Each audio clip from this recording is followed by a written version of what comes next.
This episode is sponsored in part by our friends at Vultr, spelled V-U-L-T-R, because they're all about helping save money, including on things like, vowels.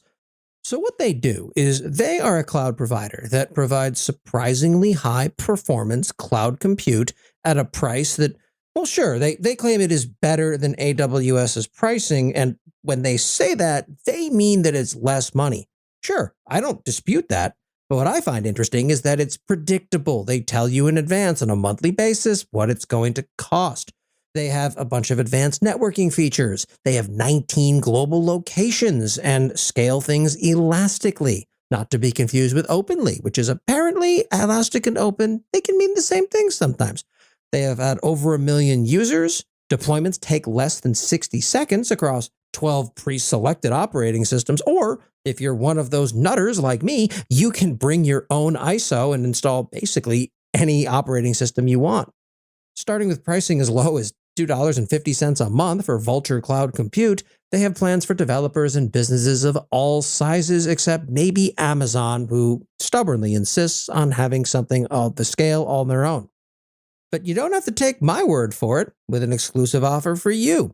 Sign up today for free and receive $100 in credits to kick the tires and see for yourself. Get started at vultr.com/morningbrief. That's VULTR.com/morningbrief. There are thousands of posts out there from the past 15 years talking about what to do to ensure that you don't run afoul of the AWS free tier limits and headlong into the land of giant billing surprise.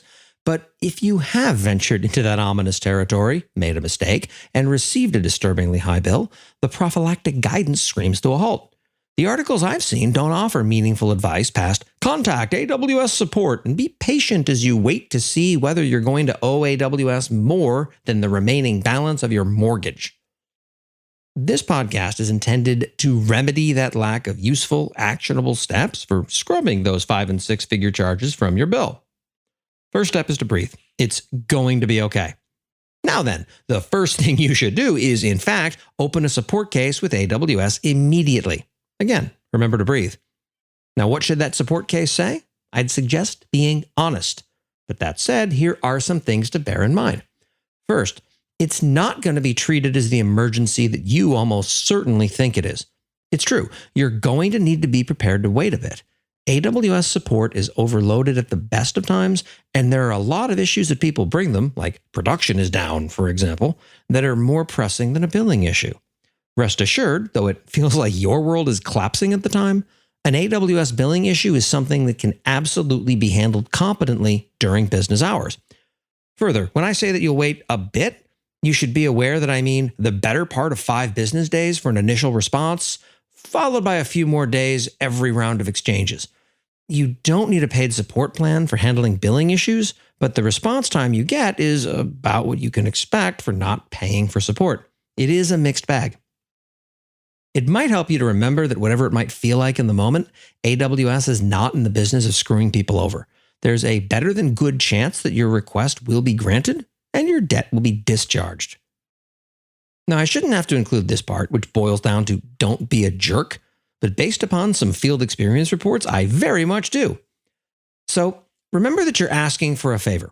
The person you're talking to is in fact a human being. They are empowered to advocate on your behalf, but they're also empowered to follow the precise letter of the policy set down for them. How do you think that insulting them is going to affect which path they choose to go down? Also, your overall tone when opening your support case is to differentiate yourself from someone who spun up a bunch of resources to mine cryptocurrency intentionally, followed by a sob story to AWS support to get away with this scot-free. You don't want to present as a scammer in your support case. And it should be clear that threatening AWS is a non-starter here. AWS is bigger than you are, and it can act accordingly.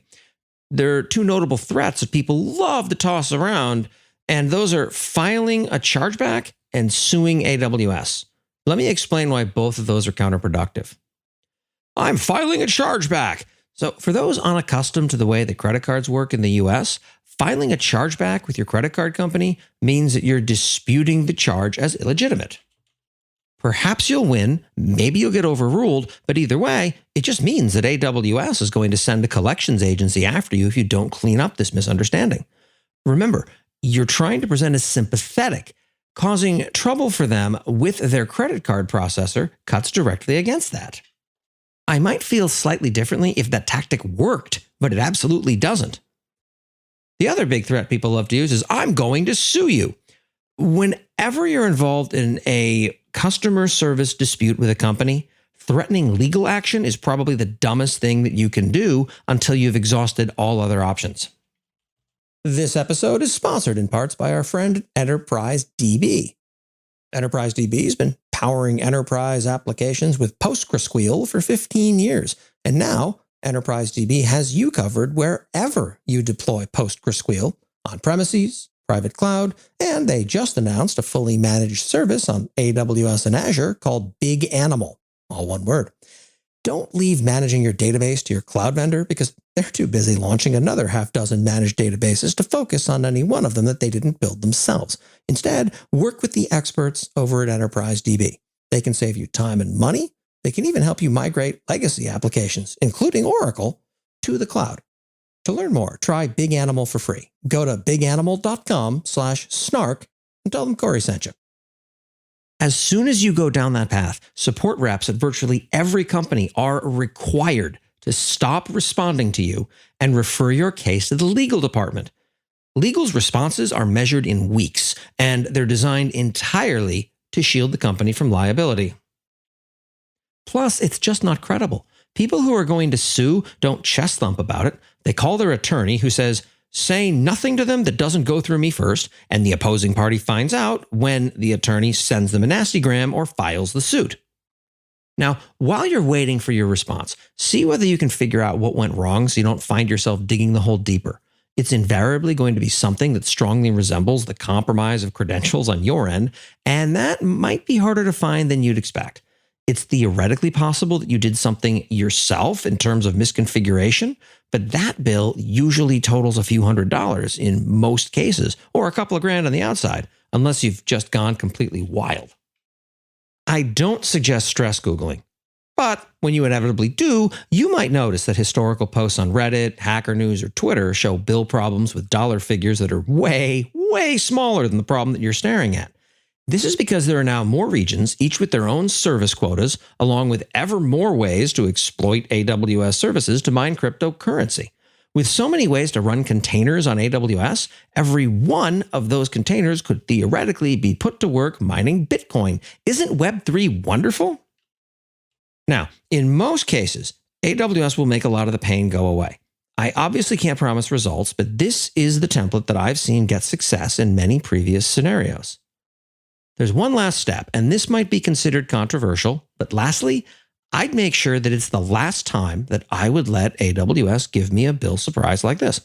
Therefore, if I were you, I would wait until the charges were reversed and the issue settled, and then I would proceed to close my AWS account and not use the platform again for a while, if ever. My reasoning's pretty straightforward.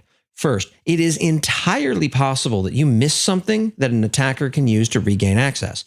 Secondly, until AWS fixes the free tier, I've got to urge people to work in more safely sandboxed environments that don't charge customers 5 or occasionally 6 figures as a surprise when credentials become compromised.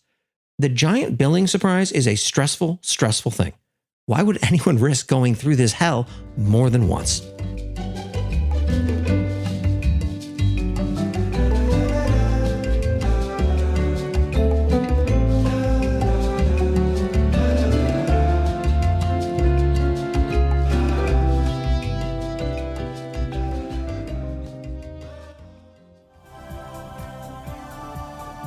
This has been a Humble Pod production. Stay humble.